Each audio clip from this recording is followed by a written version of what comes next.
Welcome to the orientation for potential applicants to the competition for Community Parent Resource Centers funded by the Office of Special Education Programs and the Office of Special Education and Rehabilitative Services at the U.S. Department of Education. I am Carmen Sanchez, a project officer at OSEP and the competition manager for this competition. The assistance listing number, or the Catalog of Federal Domestic Assistance number, is 84.328C.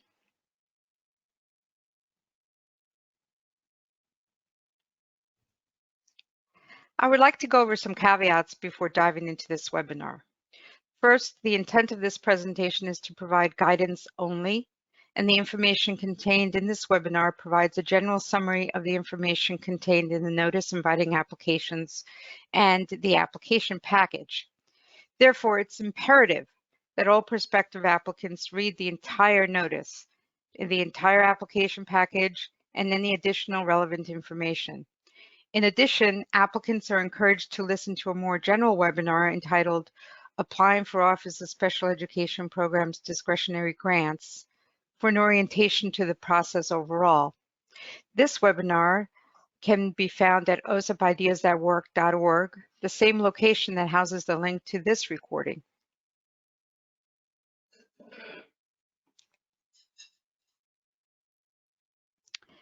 Please be aware of application timelines. The notice was published in the Federal Register on February 19, 2021. On Wednesday, March 24th at 3 p.m. Eastern Time, I will be hosting a live webinar to answer prospective applicants' questions. Information on how to access that webinar is available in the application package. All applications are due on April 20th, 2021 at 11:59 and 59 seconds in the p.m.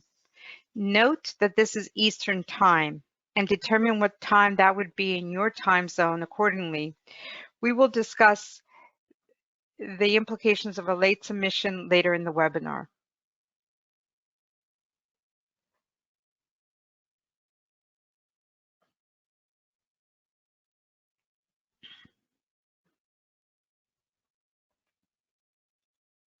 The application package available in grants.gov contains the most comprehensive information on how to apply. In it, you will find a Dear Applicant letter from Larry Wexler, Director of OSEP's Research to Practice Division. You will also find the NIA and invaluable information about the grants.gov system submission procedures. The package also contains the detailed selection criteria that will be used to judge the quality of the applications, as well as general information and Word versions of all required forms. Please read the package carefully.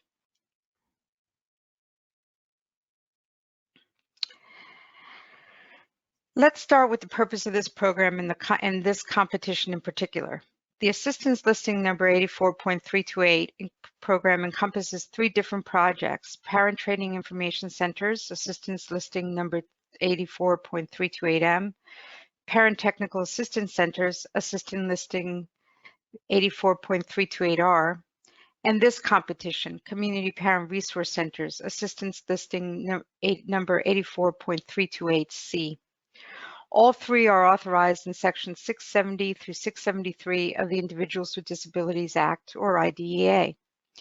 The purpose of the program that encompasses all 3 is to ensure the parents of children with disabilities receive training and information to help improve outcomes and raise expectations for their children.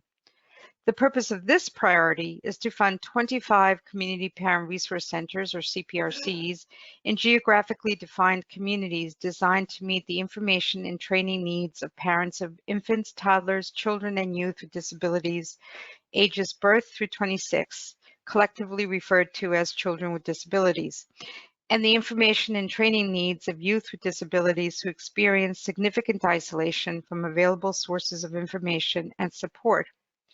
Please note that the term parent includes natural, adoptive, and foster parents, guardians, and individuals acting in the role of parent as defined in IDEA.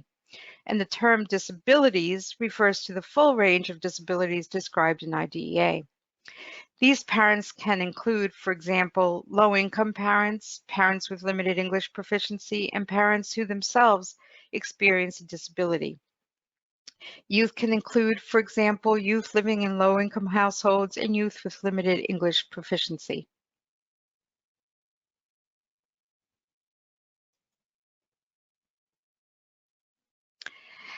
IDA also defines that there's only one kind of applicant eligible for this competition, namely local parent organizations. IDA defines a local parent organization as a private nonprofit organization that has a board of directors, the majority of whom are parents of children with disabilities ages birth through 26 from the community to be served, and has as its mission serving families of children with disabilities who are ages birth through 26 and have the full range of disabilities described in section 602(3) of IDEA. Notice that in order to be a parent organization, the parent and professional members of the board of directors must be from the community to be served, including low-income parents and parents of limited English proficient children. Notice too that the board of directors must be primarily comprised of parents of children with disabilities in the age range to receive services under IDEA. And the organization's mission must be to serve families of children with disabilities who are ages birth through 26 and have the full range of disabilities described in IDEA. This means that organizations that are statewide or external to the community to be served, that is, not having a board of directors from that community, would not be eligible. Nor would organizations whose mission it is to serve particular disabilities or a subset of ages be eligible. In addition, it's unlikely that direct service providers for children and youth with disabilities would be eligible, since their mission would be to serve the children and youth directly, not their families.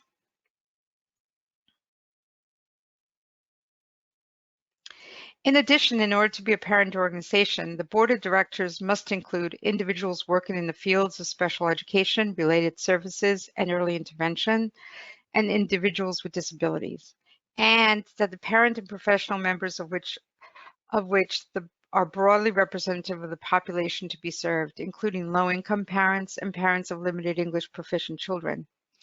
Notice that institutions of higher education, that is, colleges or universities, are not considered eligible. What are the implications of this strict eligibility criteria? Any application received from an ineligible organization will not be considered for funding. OSIP will determine an organization's eligibility before including an application in the review process. Applicants should consider clarifying how their organization is eligible within the application itself, either in the narrative or in the appendices.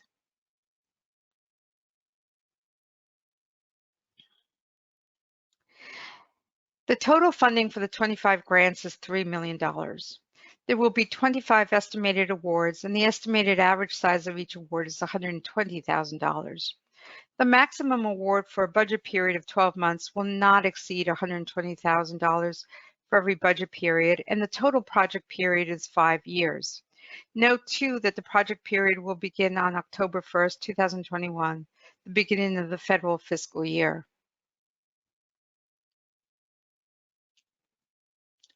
So in this section, I will be going over competition information, including expected project outcomes and activities, application narrative and selection criteria, application requirements, and general requirements. So what does the notice say about what these community parent training information grants should do and how they should do it? The 3 expected outcomes for each project are broadly increased parent capacity to help their children with disabilities improve their early learning, school-aged, and post-secondary outcomes, increased parent knowledge of educational and early learning options, increased capacity of youth with disabilities to be effective self-advocates.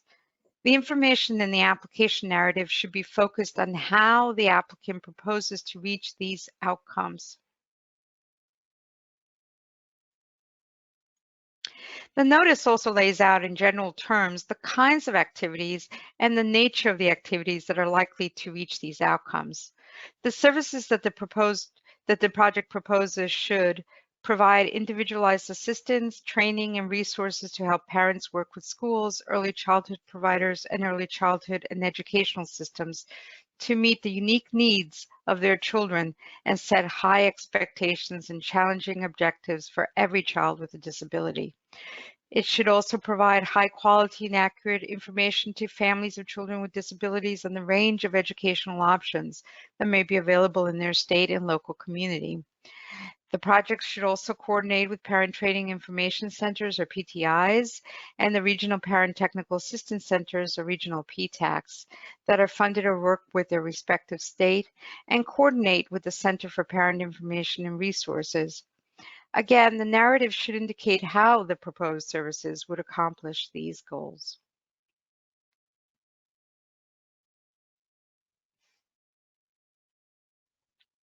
The notice lays out how the application narrative should be divided into 5 sections which correspond to the selection criteria.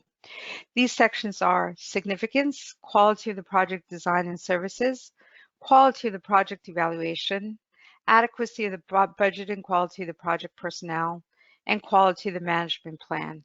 I will go over each of them and point out in general terms what the narrative should address in each section.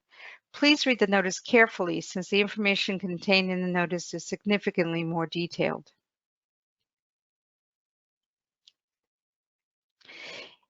In the significance section of the narrative, you should provide information on the needs of families and youth with disabilities in the proposed geographically defined community and how the project will address those needs.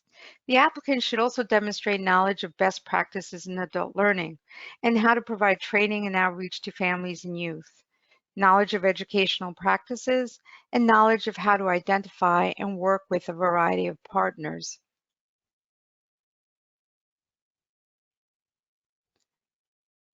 In the quality of project design and services, the applicant should indicate how the project logic model will guide the project.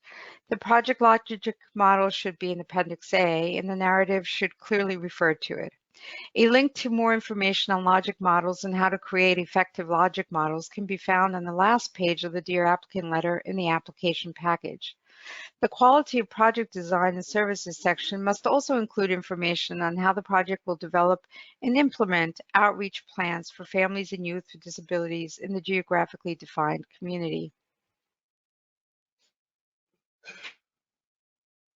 In addition, in the quality of project design and services section, the applicant should address how the project will provide high quality services that increase parents' knowledge and capacity to help improve outcomes for their children, and high quality services that increase youth with disabilities' knowledge and capacity to be effective self-advocates. The section should also include information on how the project will use best practices in providing training and information to families and youth in person and remotely using technology, establish cooperative partnerships, and network with agencies serving families and youth. Please note that there's a much greater detail in the notice inviting applications and that this section should be read carefully.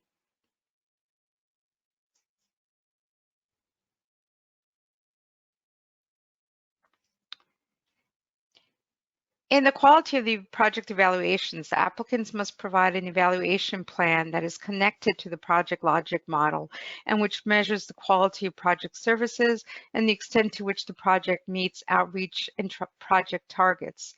Lastly, the evaluation plan should indicate how the project will measure it has met the proposed outcomes.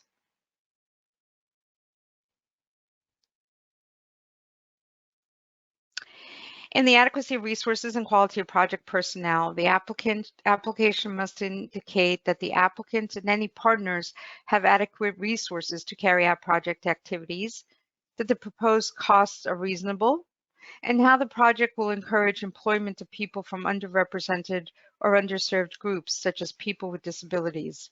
This section amplifies on the required assurances that the applicant will take reasonable steps to employ people with disabilities. In addition, in this section, the application must address how key personnel have the required qualifications and expertise to carry out project activities. The application also requires a separate budget narrative and an ED 524 budget form. And in this section, applicants are encouraged to make judicious references to the budget narrative and budget forms. In addition, resumes of key personnel can be included in the appendices, but applicants are encouraged to point out the most salient qualifications here in this section.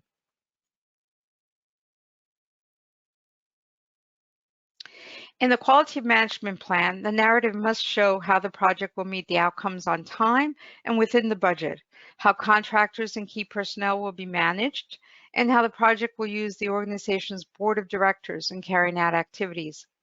In addition, the management plan must lay out how the project will ensure the quality and the relevance of project services and the accuracy of annual reporting. Lastly, the narrative must indicate how the project will collaborate with and make use of the technical assistance that is available to them. Please note that personnel loading charts, management timelines, and other ways of representing the management plan can be added to the appendices in order to provide more detailed information.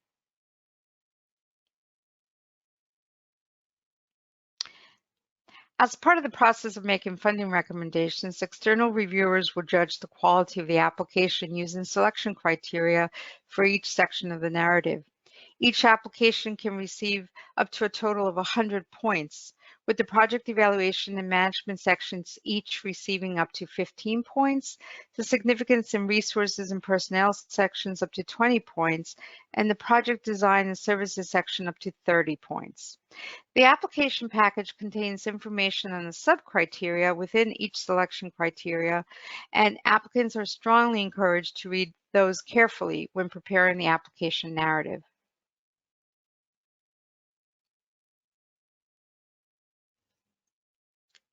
In addition to the narrative, there are application requirements. First, the application must contain a logic model for the project, and the personnel loading charts, timelines, and other means of illustrating the management plan are encouraged. The logic model and management plan materials should be placed in Appendix A. However, all other materials such as resumes and letters of support should not be in Appendix A, but can be placed in other appendices. In addition, the budget should include funds for the project director at a minimum to attend one annual meeting sponsored by OSEP or a regional parent technical assistance center.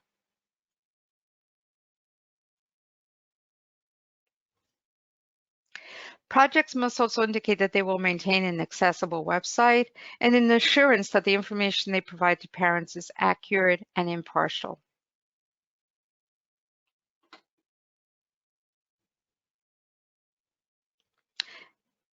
Lastly, all OSEP-funded projects must indicate that they will make positive efforts to employ and advance in employment qualified individuals with disabilities, that the project will involve individuals with disabilities or parents in planning, implementing, and evaluating the project, and the steps the project will take to ensure equitable access to and participation in its services by program beneficiaries with special needs.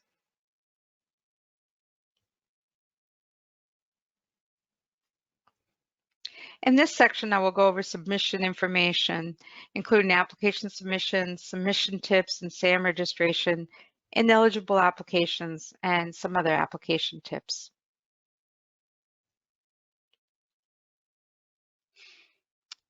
Please note that applications must be submitted electronically in the grants.gov system. If there are reasons why an applicant cannot submit using grants.gov, the applicant must follow the information contained in the application package for requesting to submit hard copies. Please note that requests should be made at least 2 weeks before the submission deadline. Applicants are strongly encouraged to contact me as the competition manager to discuss a possible request. Applications cannot be submitted by email, and they must be submitted prior to the deadline of 11:59 and 59 seconds p.m. on April 20th. We strongly encourage applicants to submit all narratives and attachments in PDF read-only, non-modifiable format.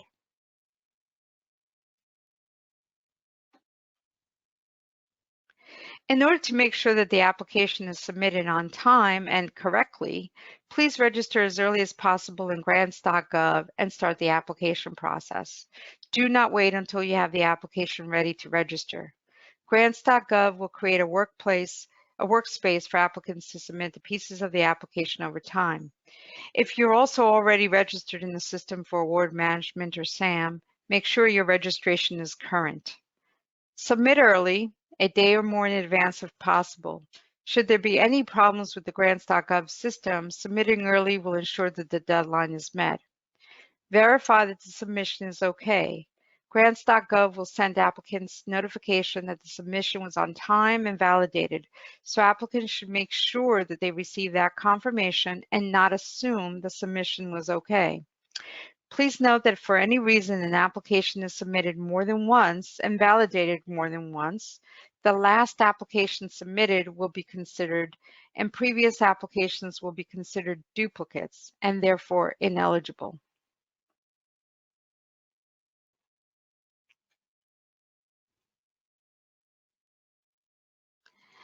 Please note that all grantees must have an active Dun & Bradstreet number or DUNS in the System for Award Management or SAM.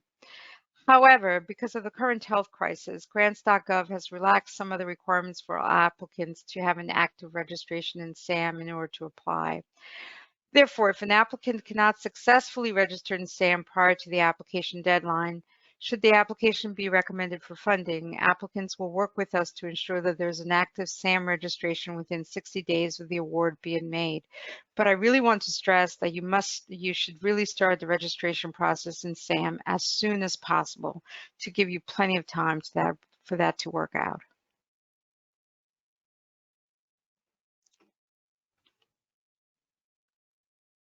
Again, I want to stress that in addition to duplicate applications, there are 3 reasons why an application may not be eligible. First, all applications received after the published deadline will not be eligible for funding.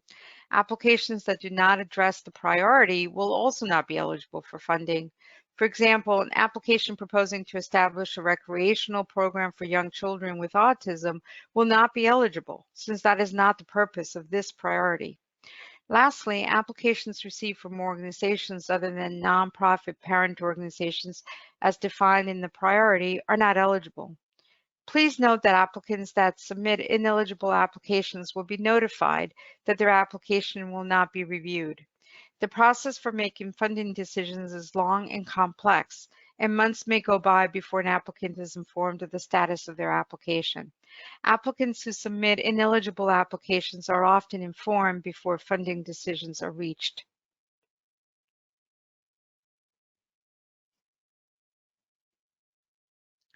Here are some additional tips for submitting an application. Pay attention to the maximum funding levels in this notice. Awards will not be made for amounts higher than $120,000 annually.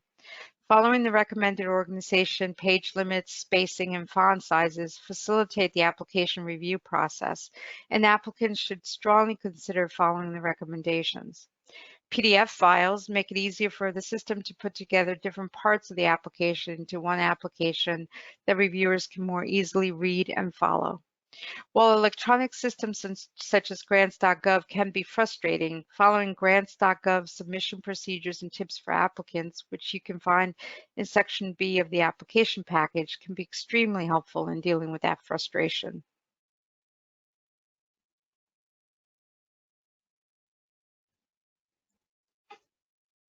As I mentioned at the beginning, this webinar covers highlights of what's contained in the application package and notice inviting applications. Please consider joining me on the live webinar on Wednesday, March 24th at 3 p.m. Eastern to answer additional questions. You may also contact me by email at carmen.sanchez@ed.gov or by phone at 202-245-6595. Since we're all working from home, when calling you back, you may receive an unusual call asking you to join the meeting, since I will be returning phone calls through Microsoft Teams. Thank you so much for your time and attention.